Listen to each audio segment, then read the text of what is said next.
अविराज कहता है, मैं तुम्हारा अपना नहीं। वह आहाना कहती है, हो तभी तो आपको अपनी खुशी में शामिल करने ले जा रही हूँ। वैसे कहाँ ले जा रही हो यार, बोलो भी। सरप्राइज है। सरप्राइज कैसा? पहले ही बता दिया, फिर सरप्राइज कैसा खुराना साहब? थोड़ा सब्र रखिए। आहाना के चेहरे पर बड़ी सी मुस्कान थी।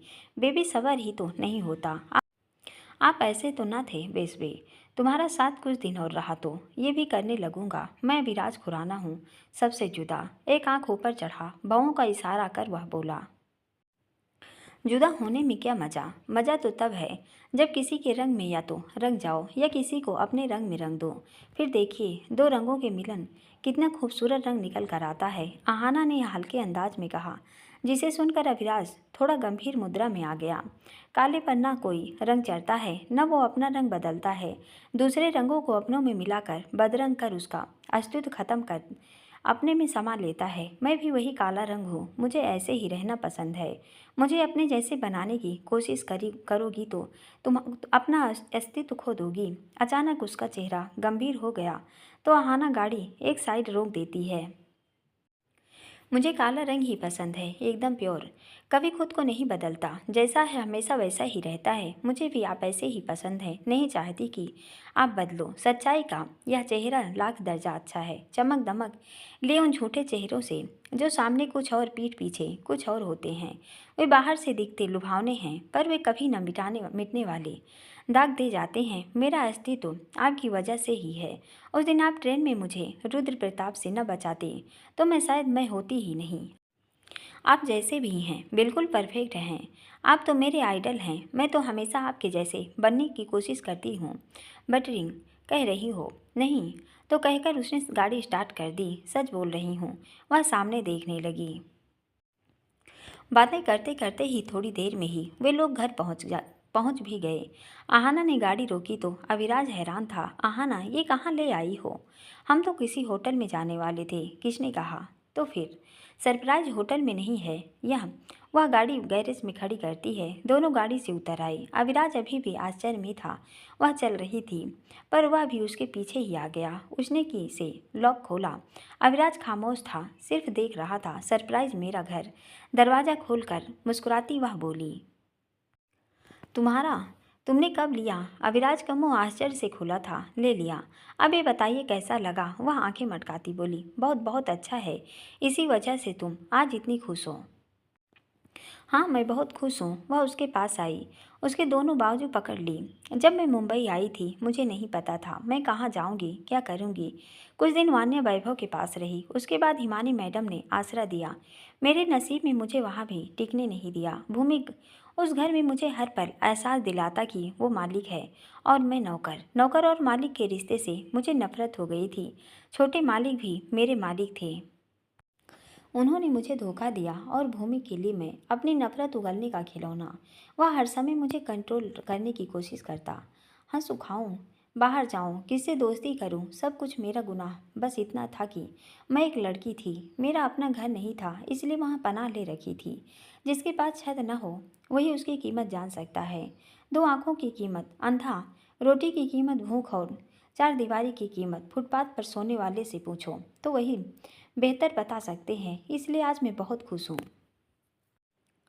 मैं भी तुम्हारे लिए बहुत खुश हूँ। तुम्हारा सरप्राइज भी एकदम धमाकेदार। आपको पसंद आया? हाँ, आइए न पूरा घर दिखाती हूँ। वह बेहद उत्साहित थी, किसी छोटे बच्चे जैसे जिसको अपना पसंदीदा खिलौना मिल गया हो और वह उसे अपने साथियों को उत्साहित होकर दिखाता है, मानो वही सबसे खूब नसीब है जिसे वो खिलौना मिला हो। वह उसका हाथ पकड़कर एक एक कर कमरे में ले जाने लगी। ये मेरा बेडरूम है। एक कमरे में जिसमें शानदार बेड के साथ मखमली बैगनी रंग की सफ़ेद फूलों की चादर और बैगनी रंग के ही रेशमी पर्दे लगे थे, उसे दिखाती है और बोलती है, एक और है, आइए। कोई गेस्ट आ गया तो ये उसके लिए। नीली बेडशीट और नीली रेशमी पर्दे लगी खिड़की वाले रूम को दिखाती वह बोली, और यह है ओपन किचन और ये इतना बड़ा लिविंग रूम। इसमें एक तरफ ग्रे कलर के सोफे बिछे थे और एक तरफ डाइनिंग टेबल। कुल मिलाकर एक बहुत अच्छा फ्लैट उसने खरीदा था। एक एक कर सारे कमरे दिखाने के बाद वह दोनों हाथ फैलाकर गोल गोल घूमने लगी। उसको खुश देख अभिराज के चेहरे पर मुस्कान भी आई। वह उसे खुश देखकर बहुत सुकून का महसूस कर रहा था। न जाने अहाना से क्या संबंध जुड़ गया कि उसकी खुशी में खुश और दुख में दुख को विचलित महसूस करने लगा है। दो विरोधी ध्रुव का आपसी आकर्षण का विज्ञान का नियम मनुष्य पर भी लागू होता है, जो वो अहाना की तरफ महसूस करने लगा है। अहाना के चेहरे की खुशी देख उसके लबों पर भी लंबी सी मुस्कान बिखर जाती है। शायद ये खुशी अहाना को वो फ्लैट कभी न देता जो वो उसे गिफ्ट दे रहा था। अपनी कमाई से खरीदी हुई वस्तु की खुशी ही न्यारी है। आज वह भी काफ़ी हद तक संतुष्ट सुकून का अनुभव कर रहा था। पहले दिन अहाना को देख मन में सहानुभूति जागी थी। दूसरों को दुखी देख जिस मन में सहानुभूति या करुणा का भाव उत्पन्न होता है, वही भाव मनुष्य के मनुष्यता का प्रमाण है। यदि किसी का दर्द तकलीफ मन में करुणा का भाव न जगा सके तो समझिए मानवता मर रही है। संसार में सबसे बड़ा धर्म मानवता का धर्म है। अधिकतर कहानियाँ जो यथार्थ पर लिखी जाती हैं वह इसी अनुभव का परिमाण होती हैं। एक सहृदय मन जब किसी को दर्द में देखकर द्रवित होता है, वह प्राणी से उस अनुभव का वर्णन नहीं कर पाता तो ढाल देता है, उसे शब्दों में दे देता है एक कहानी का रूप, ताकि वह कहानी उसे पढ़ने वाले की भी खुद की कहानी लगे और उस दर्द को महसूस कर पाने में सक्षम हो सके जो कोई मनुष्य वास्तव में अनुभव करता है। अविराज ने भी आहाना के लिए वही अनुभव महसूस की। आज उस बेघर बेसहारा लड़की को एक मुकाम हासिल हो गया है। वह अपने पैरों पर खड़ी है, अपने घर में है। उसके मन में भी भरपूर सुकून उतर आया है। खड़े क्यों हैं, बैठिए ना। आहाना उसका हाथ पकड़कर सोफे पर बिठाती बोली, अरुल विला में तो आप हमेशा खाना खाते हैं, आज मेरे हाथ का बना खाइए, अंगुलियां भी खा जाओगे। वह मुस्कुरा कर बोली, तुमने बनाया है? अविराज ने आश्चर्य से पूछा। हाँ, आहाना के चेहरे पर एक अलग प्रकार की खुशी थी। ओके बेबी, आज तो तुम जो दोगी मैं सब ले लूँगा, किस भी दोगी वो भी ले लूँगा। आखिर के शब्द होठों के बीच बुदबुदा कर वह रोमानी होता बोला, क्या कह रहे हैं? आहाना ने स्पष्ट नहीं सुना तो पूछती है, कुछ नहीं। तुमने इतने प्यार से डिनर बनाया है तो खाते हैं। और बत्तीसी झलकाकर बात टालता है। थोड़ी देर की बातों के बाद आहाना ने खाना लगा दिया। फ्रिज से वाइन भी ले आई तो अविराज चौंक गया। ये क्यों? वह पीता है पर शौकिया वह इस सब का आदी नहीं है। आपका डिनर इसके बगैर अधूरा है ना। ऐसा नहीं है कि मैं हर रोज़ लेता हूँ, कभी कभी स्पेशल ओकेजन पर बस। आज भी तो स्पेशल है, कहती वह 2 गिलास में आई जिसमें अविराज को खटका लगा। वो नहीं चाहता कि आहाना को इस सब की आदत लगे। चमक दमक की दुनिया कब बुरी आदतों की लत लगा दे बर्बाद हो जाती है। वह इससे अच्छे से वाकिफ़ है, इसलिए देर रात पार्टीज और नशे से दूर रहता है। इसलिए वह नहीं चाहता आहाना इस सब की आदी हो जाए। दो क्यों? तुम नहीं लोगी, झेल नहीं पाती हो, बहक जाती हो। आपको कंपनी दूंगी। उसने जिद की। Okay, but only one. Okay. उन्होंने खाना शुरू किया। खाना बहुत ही लजीज और स्वादिष्ट था कि वह तारीफ किए बगैर रह नहीं पाया। आहना, तुमने तो बहुत अच्छा खाना बनाया है। खाना बनाने के अलावा मैंने किया ही क्या है? वह फीकी हंसी हंसी न चाहते हुए भी अतीत की कड़वी यादें मखमल का टाट की पैबंद की तरह दिख ही जाती हैं। 12वीं कक्षा में भी न पहुंची थी कि मालिक की कोठी पर काम करने पर मजबूर हो गई थी। पहले घर के छोटे मोटे काम करती थी, एक आध घंटे के लिए। बाद में सब काम मेरे जिम्मे। खाना बनाना भी। मालकिन और छोटे मालिक को मेरे बनाए खाने के इतने दीवाने थे कि किसी और का बनाया खाना उन्हें जमता ही नहीं था। बोलते हुए बाकी सब अंदर ही रोक लिए। चेहरे पर दर्द मट मैलापन लिए उभर आया। बोतल में से वाइन 2 गिलास में डाल दी। एक गट गट कर पी गई। खाना खाने लगी। इसी बीच उसने 2 बार और ले ली। आहाना, तुम इतना कब से पीने लगी? अविराज ने गुस्साते हुए पूछा। पेश थी पार्टीज में तो नहीं जाने लगी? नहीं, उस दिन पी आपके साथ और आज ही पी है। उस दिन भी परेशान थी और आज भी। क्या हुआ आहाना, तुम ठीक हो? अभी थोड़ी देर पहले तुम खुश थी ना? हाँ, आज मैं बहुत खुश हूँ। आवाज़ लड़खड़ाने लगी थी पर वह खाना खाने लगी। वह एक और लेने हाथ आगे बढ़ाती है पर अविराज ने मना कर दिया। खाना हो गया तो दोनों सोफे पर बैठ गए। आहाना खुमारी में थी, अविराज भी था पर उसके मुकाबले बहुत कम था। आज ना मैं बहुत बहुत खुश हूँ। अचानक उसने बोलना शुरू किया। मैं भी तुम्हारे लिए खुश हूँ। मैं बहुत बहुत खुश हूँ। आज मेरे पास गाड़ी है, घर है, नाम है, अपनी हस्ती है। आज मैं बहुत खुश हूँ और इस खुशी में मैं आपको किस देना चाहती हूँ, कहकर वह मुस्कुराकर उसकी तरफ देखने लगी। काम से अविराज बड़बड़ाया। आहाना, तुम जब भी ड्रिंक करती हो ऐसे ही कहती हो। नहीं, इस समय नहीं, मैं नशे में नहीं हूँ, कहकर वह सरकती आई। उसके दोनों हाथ पीछे किए, दोनों पैर दोनों तरफ कर उसकी तरफ गोद में बैठकर अपनी दोनों बाजू उसके गले में डाल उसकी तरफ अपने होंठ ले गई और उसके होंठों पर जमा दिए। अविराज ने भी खुद को बहकने दिया और उसकी कमर को दोनों हाथ पकड़कर बांधकर अपने से सटा लिया। अब वह उसके नरम होठों को चूमने लगा। आहाना ने उसे रोका नहीं तो उसके हाथ उसकी कमर पर मजबूती से कस रहे थे।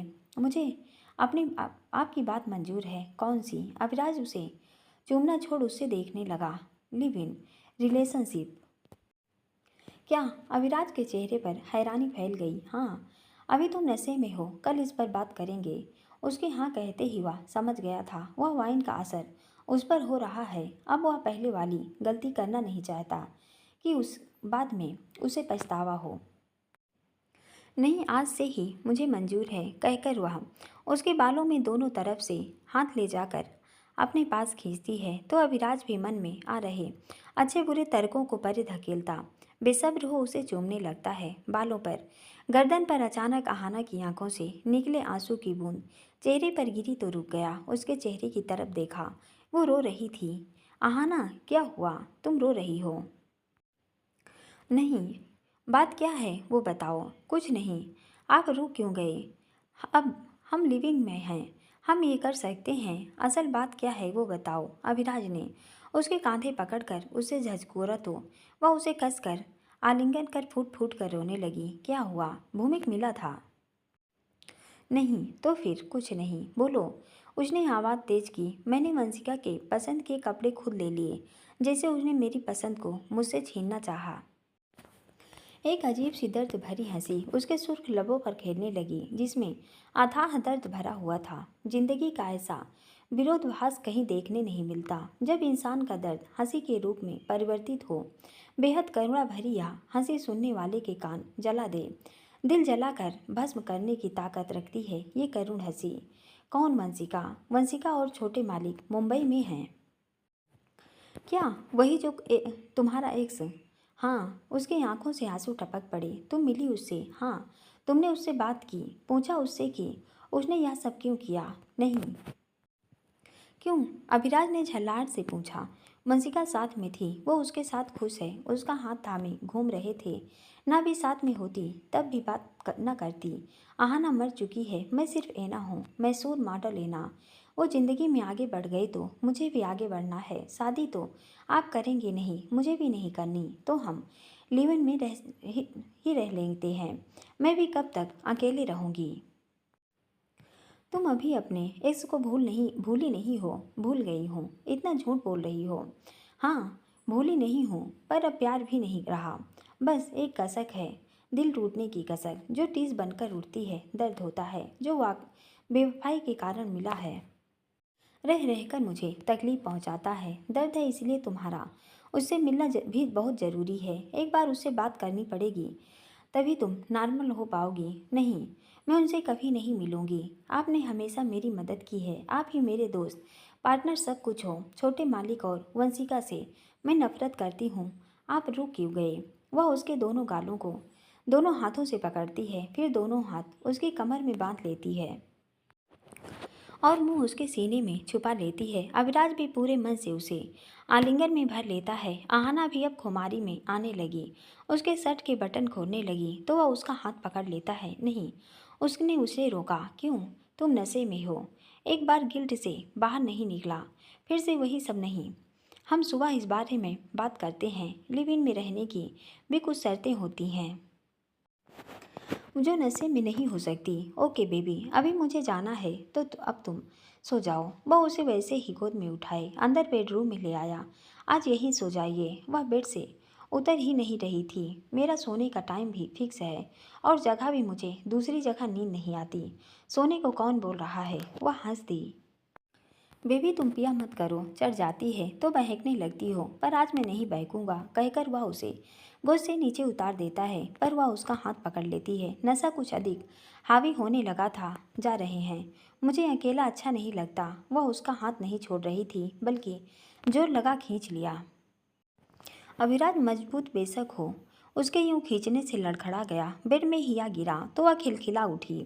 उसकी ऐसी हरकतें उसे भी आगे बढ़ने पर मजबूर कर रही थी। तुम मुझे उसका रही हो, सुना है ना मैम। मैम विल भी मैन। हम ज़्यादा देर तुम खुद पर कंट्रोल नहीं कर पाते, नुकसान तुम्हारा होगा। वह दोनों हाथ बिस्तर पर टिकाए उसकी तरफ देखता बोला, तो उसने कहने पर वह फिर हंस दी। आप मुझे अच्छे लगते हो, और ये नोज भी। वह उसकी नोज हाथ से पकड़ती बोली, बस एक चीज़ अच्छी नहीं लगती। क्या? जब कहते हो मैं अविराज खुराना हूँ, बिजनेस टाइकून। मेरा हर काम का टाइम फिक्स है। ऐसा लगता है रिकॉर्डर बज रहा है। हा हा हा। वह ज़रूरत से ज़्यादा हंस रही थी, जिससे अविराज को भी हंसी आ रही थी। अविराज खुराना हंसते हुए कहता है, पता है तुम फुल बेवड़ी लग रही हो। उसकी हरकतें देख उसे हंसी आ रही थी। आहाना उसके हाथ को दोनों हाथ में लेती है तो वह उठ बैठा। आपकी मसल्स बॉब। वह उसकी बाजू उठाकर बोलती है, खुद को फिट रखने जिम में डेली वर्कआउट करता हूँ। आपके 6 एप्स। वह निचला होंठ दांतों तले दबाकर शर्माती हंस दी। अविराज को पता है कि आहाना यह सब नशे में बोल रही है, पर उसे उसका यह सब बोलना अच्छा लग रहा था। उसे लगा था आहाना उस पर गौर नहीं करती। उस दिन के लिए भी वह खुद को ही दोषी समझता था। तुम इन सब चीज़ों पर ध्यान देती हो, मुझे लगा तुम मुझे लगा तुम इस सब से इंटरेस्ट नहीं रखती। जब देखो तब तो रोती रहती हो। दिल तोड़ दिया, दिल तोड़ दिया। आहाना फिर हंसती है और कहती है, पर आप मुझे अच्छे लगते हो। जब हम स्विमिंग पूल में साथ नहाए थे तब भी मुझे अच्छा लगा था। आपके साथ खुद को सुरक्षित महसूस करती हूँ, वैसे ही जैसे जब मैं अपनी मम्मी के साथ होती थी। और आप बहुत बहुत बहुत हैंडसम लगते हैं। और उसे अपनी तारीफ सुनना अविराज को अच्छा लग रहा था तो पूछता है। वह उसकी शर्ट को दोनों हाथों से पकड़कर अपनी तरफ खींचकर उसे किस करने उसकाती है। आखिर कितना कंट्रोल करता। अविराज भी उसके होठों पर चूमने ही वाला था कि वह गद करके उसके ऊपर ही लुढ़क गई। अविराज बोला, गई काम से आहाना। अविराज ने झचकोरा तो देखा वो सो गई थी। वह उसे दोनों हाथों से उठाकर ठीक से सुला देता है। घड़ी में टाइम देखा, 11 बज गए थे। उसका सोने का समय हो गया था। नींद भी आने लगी थी। उसे वापस जाना था। बेड से उठ गया। फ्लैट की दूसरी चाबी ढूंढता है ताकि वह फ्लैट बाहर से लॉक करके चला जाए। बहुत ढूंढा पर उसे नहीं मिली। आज उसकी मेड भी नहीं है तो वह विक्रांत को कॉल करता है कि आज आरुल बीरा नहीं आएगा। विक्रांत पूछता है, क्यों सर?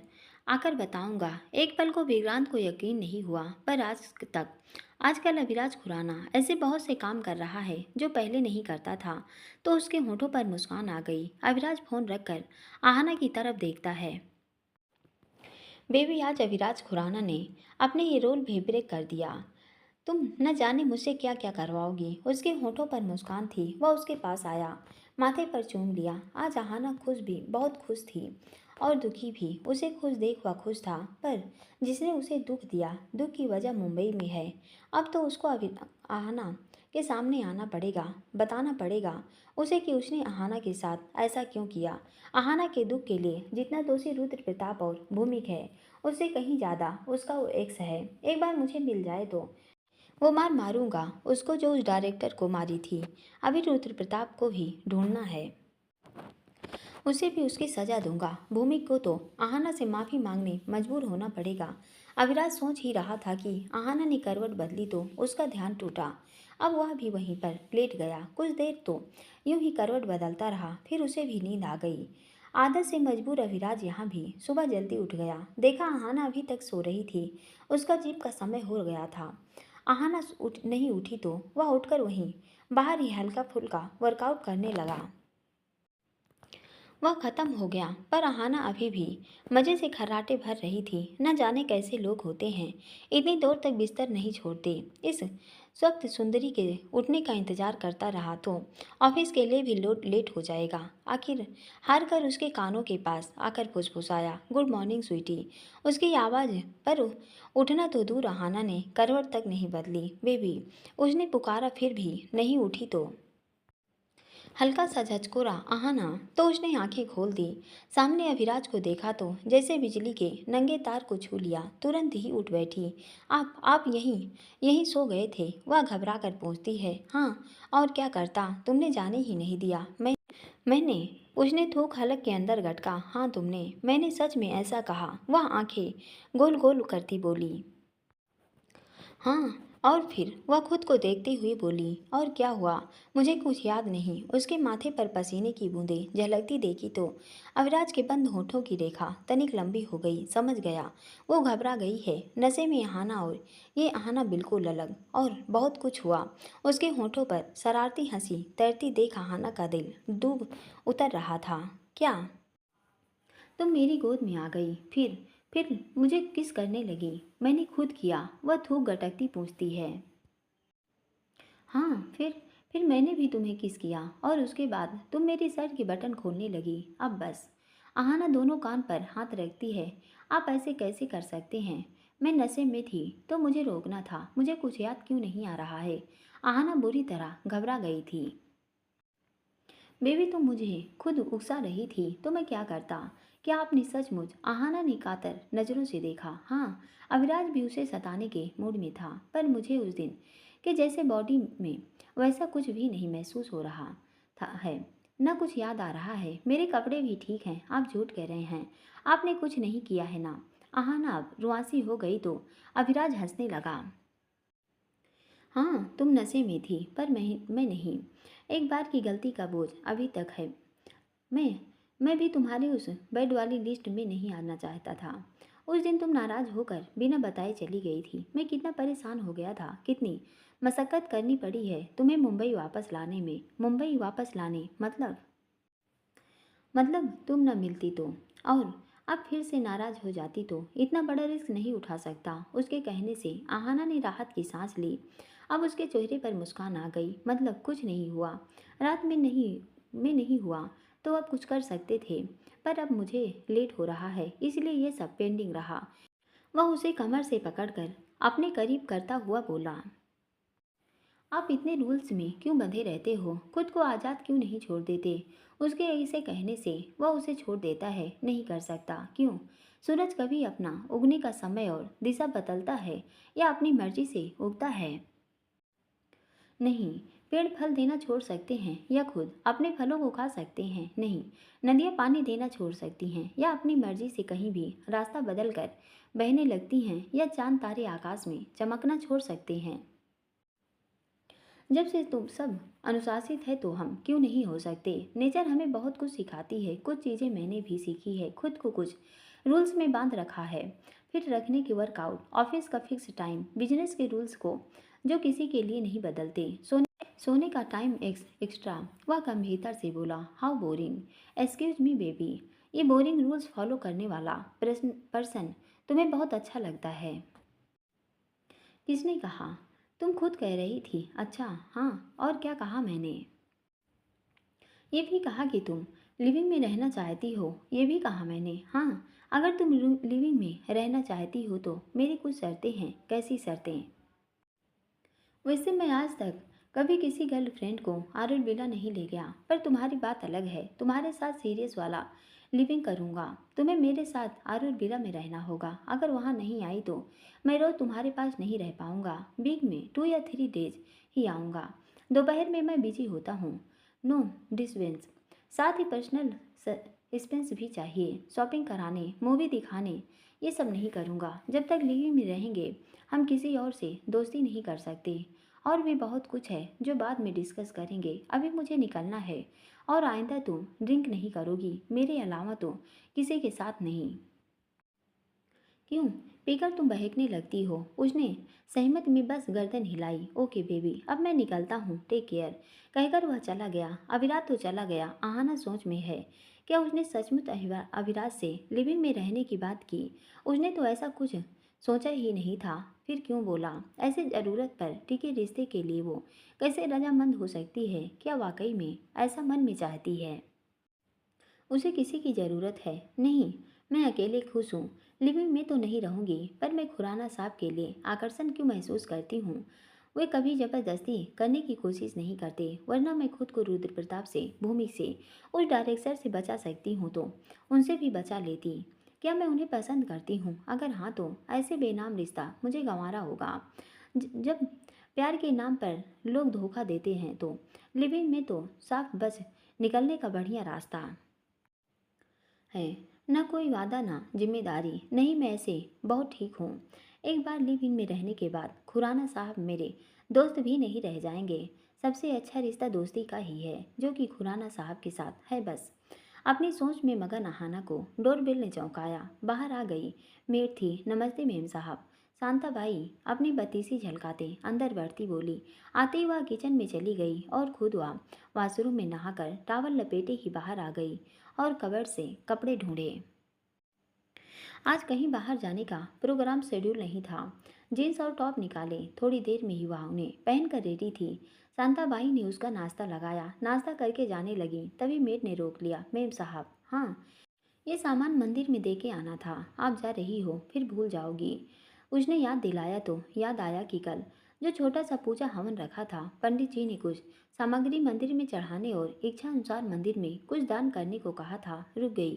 कंपनी से कॉल कर दिया कि वह लेट आएगी। वापस कमरे में चली गई। पीले रंग का सूट पहन कर आ गई। मेड ने सामग्री ली और गाड़ी पास के मंदिर की तरफ मोड़ दी। मंदिर ज़्यादा दूर नहीं था, 5 मिनट की दूरी पर रास्ते में ही पड़ता था। गाड़ी मंदिर के बाहर रोकी और वह सामग्री लेकर मंदिर आ गई। वहाँ पुजारी जी को उस सामग्री साथ दक्षिणा दी। माता का मंदिर था। उसने माथा टेका और बाहर आ गई। भूखी हूँ बेटा, कुछ दान देकर जा। कानों में आवाज़ पड़ी तो कदम ठिठक गए। वह वृद्धा थी। मंदिर के बाहर दोनों हाथ फैलाए याचना कर रही थी। कानों तक उलझे सफ़ेद घुंघराले बाल, चेहरा गहरी झुर्रियों से भरा, आंखें बरसने को आतुर, तन मन नाम मात्र को कपड़े, पैरों में चप्पल भी नहीं थी। मन द्रवित हो उठा। पर्स से 100 का नोट उसके हाथ में डाले तो उसने बदले में आशीष की बौछार कर दी। उसके बाद आहाना गाड़ी में बैठ गई, पर नज़र उस वृद्धा के फटे कपड़ों और नंगे पैरों से हट नहीं रही थी। न जाने क्या मजबूरी की इस उम्र में भीख मांगने बैठी हैं। कल थोड़ा जल्दी आकर कपड़े और चप्पल इस वृद्धा के लिए लेकर आऊंगी और माता रानी के दर्शन भी करेगी। मन में संकल्प किया और गाड़ी आगे बढ़ा दी।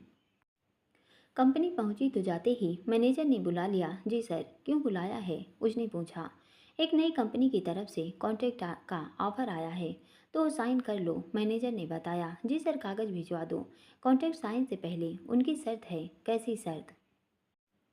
कंपनी मालिक तुमसे कॉन्ट्रैक्ट साइन के पहले मीटिंग चाहते हैं। सर, मैं ऐसे पर्सनली नहीं जा सकती। मिस्टर सूद के जैसे कोई चीप निकला तो प्रॉब्लम हो जाएगी।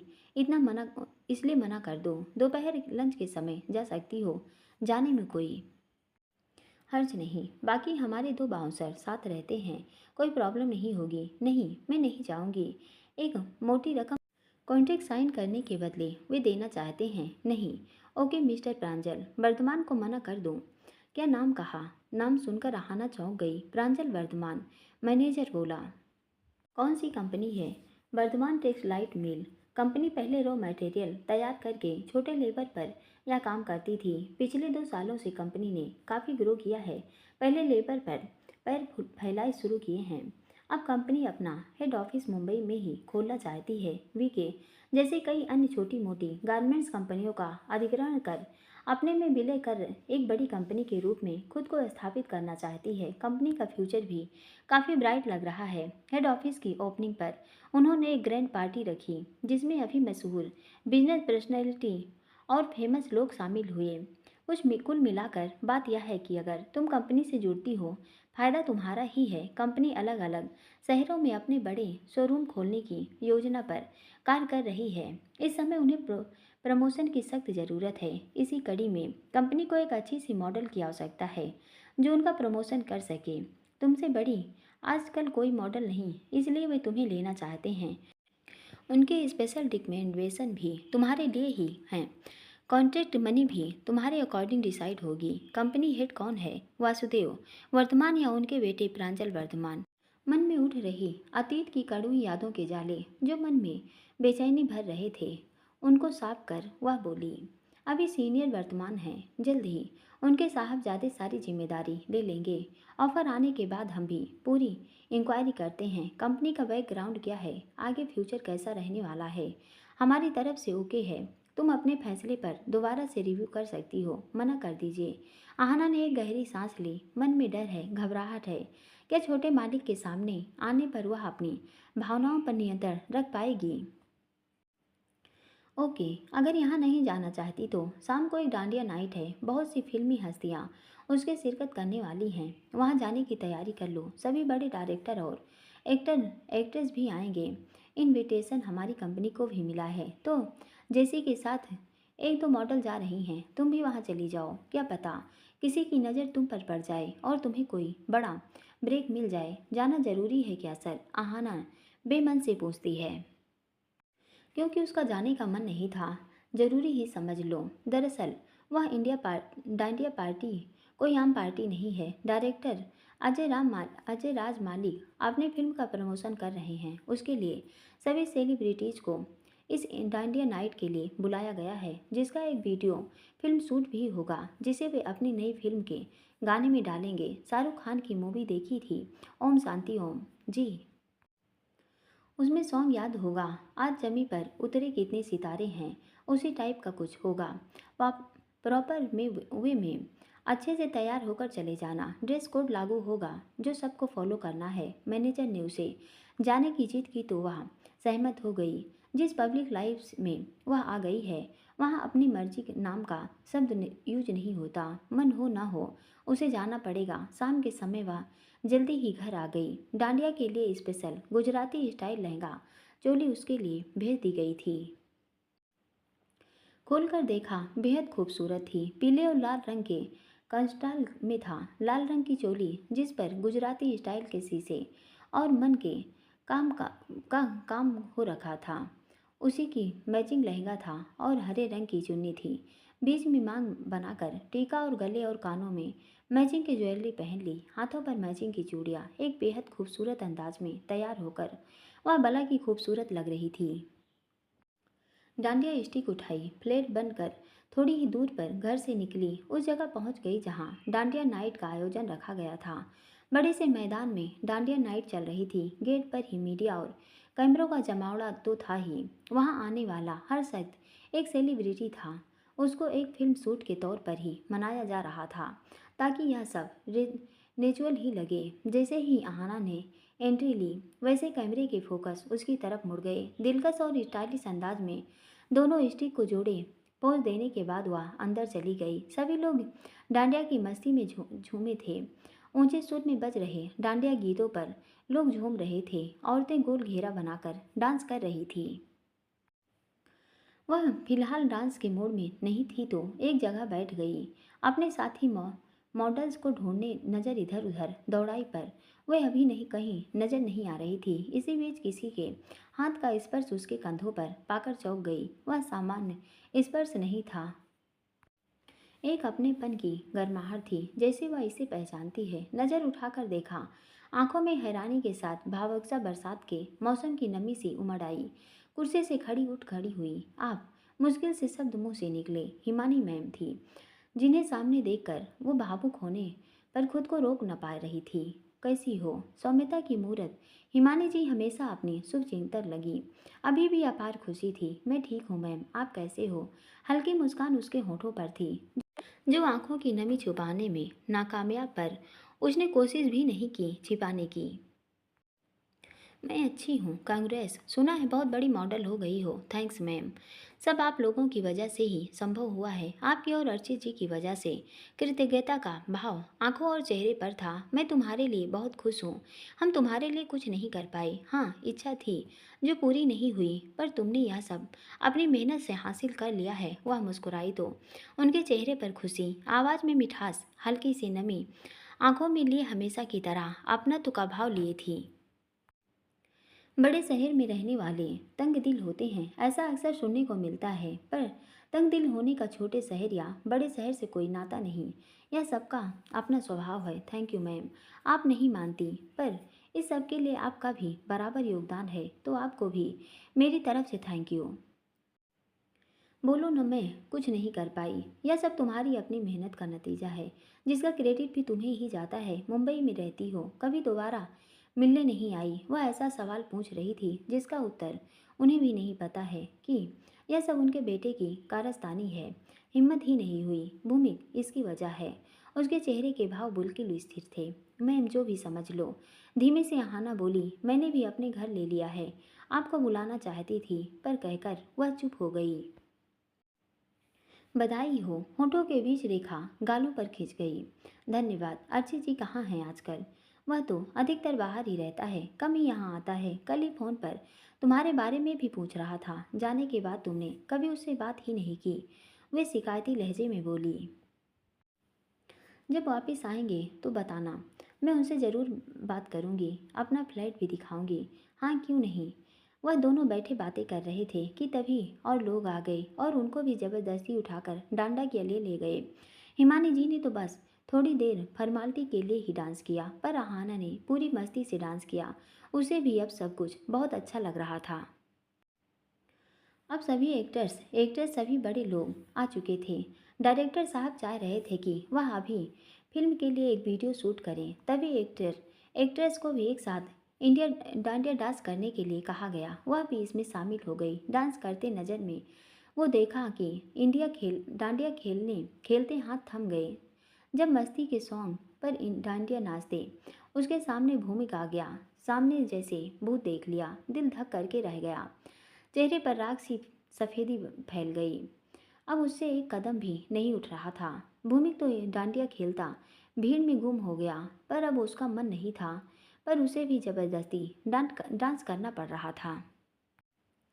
सभी बिना किसी बॉन्डिंग के डांस कर रहे थे। न जाने भूमि को देख कर ही उसे क्यों साफ सूंघ जाता है। उस दिन के बाद आज पहली बार है जब वह सामने से मिल रही थी। पर क्यों डर रही है? जितना डरेगी वह उसे और ही डराएगा। वह जिस क्षेत्र में है, कभी न कभी कहीं न कहीं उसे भूमि टकराएगा ही। वक्त आ गया है कि उसे अपने डर पर काबू करना पड़ेगा। मन को मजबूत किया और बिना उसे देखे या उसकी परवाह किए डांस करने लगी। भूमि को उसके तेवर अच्छे नहीं लगे। वह डांस करना छोड़ एक जगह पर बैठकर उसे घूरने लगा। पर अब बहाना ने उसे पूरी तरीके से इग्नोर किया। इसी बीच अब शूटिंग के उद्देश्य से डांडिया खेला जाने लगा। इसके लिए वहां मौजूद सभी एक्टर और एक्ट्रेस की जोड़ी बनाई जाने लगी, जिसमें सभी उम्र वर्ग के लोग थे। कुछ इंट्रेक्शन के साथ हुआ डांडिया डांस सफलतापूर्वक 1-2 टेक में ही फिल्मा दिया गया। अब एक कंपटीशन रखा गया था, जिसके लिए 8 से 10 लड़के और उनके साथ एक लड़कियां जो सभी फेमस हस्तियां थीं, सबको मिलाकर पेयर बनाना था। और अब एक डांडिया कंपटीशन होने वाला था। भूमिक ने अपना नाम वापस ले लिया, पर अहाना इसमें शामिल थी। सभी को डांस पार्टनर दिए गए। अचानक भूमि को क्या सूझा और वह भी आ गया। आंखों में शैतानी चमक आ गई।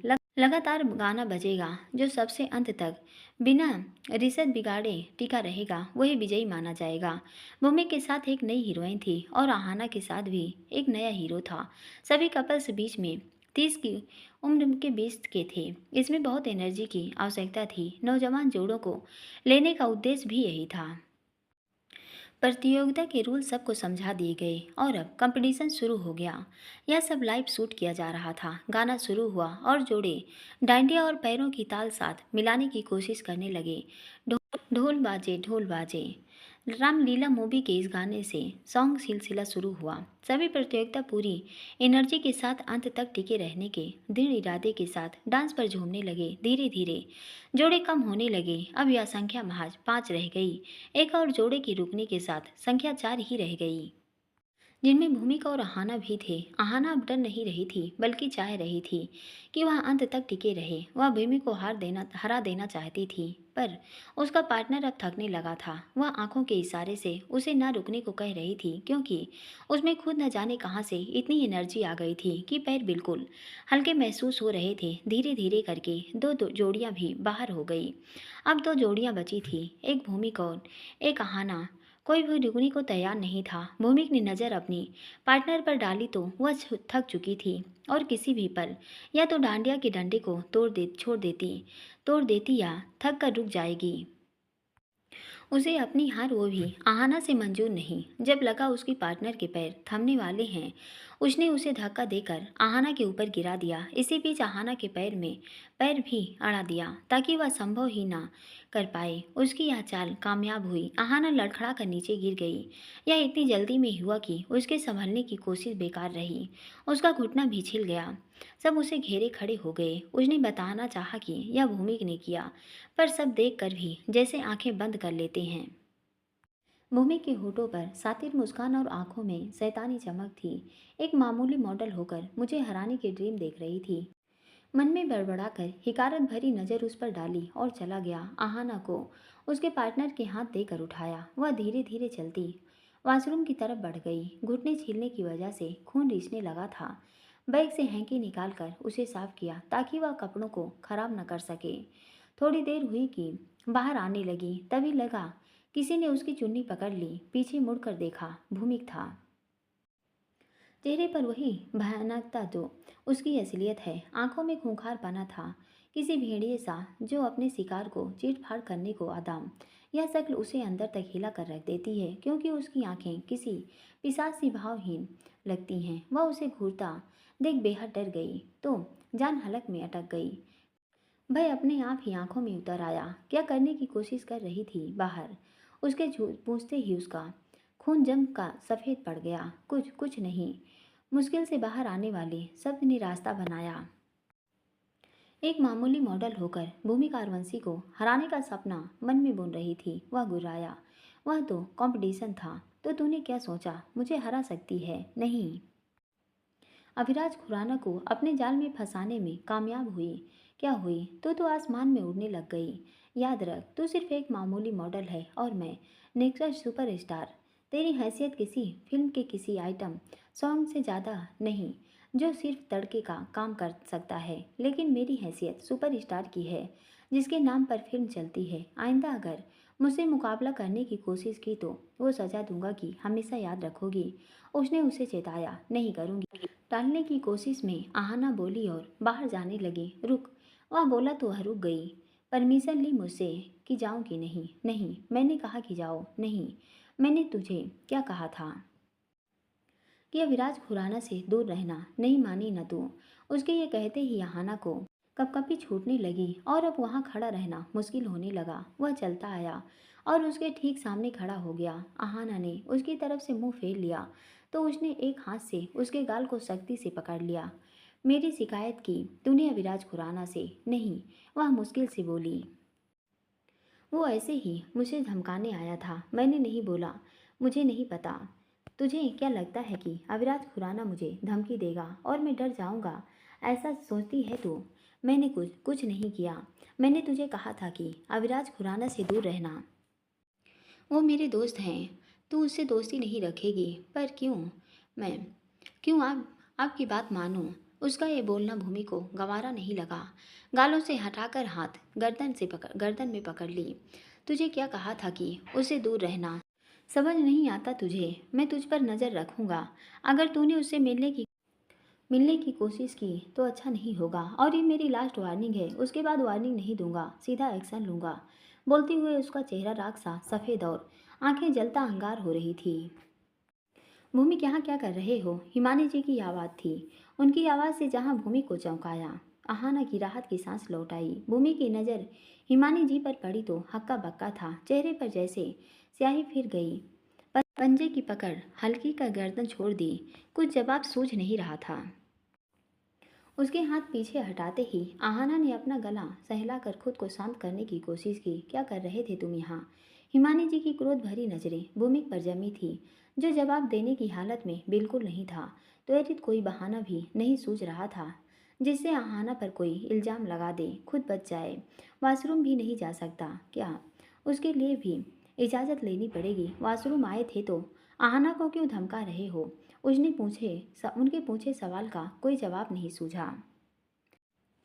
ये हर जगह क्यों आ जाती हैं? मुझे इसकी शक्ल से ही नफरत है। ये जानबूझकर मुझे चिढ़ाने के लिए मुझसे टकराती है। यहाँ भी मुझसे टकराई इसलिए मुझे गुस्सा आ गया।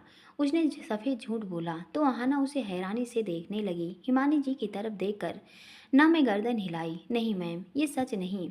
उसके ये बोलते ही भूमिक ने उसे घूरा तो आगे के शब्द मुंह में ही जम गए। हिमानी जी सब मामला समझ गई थी।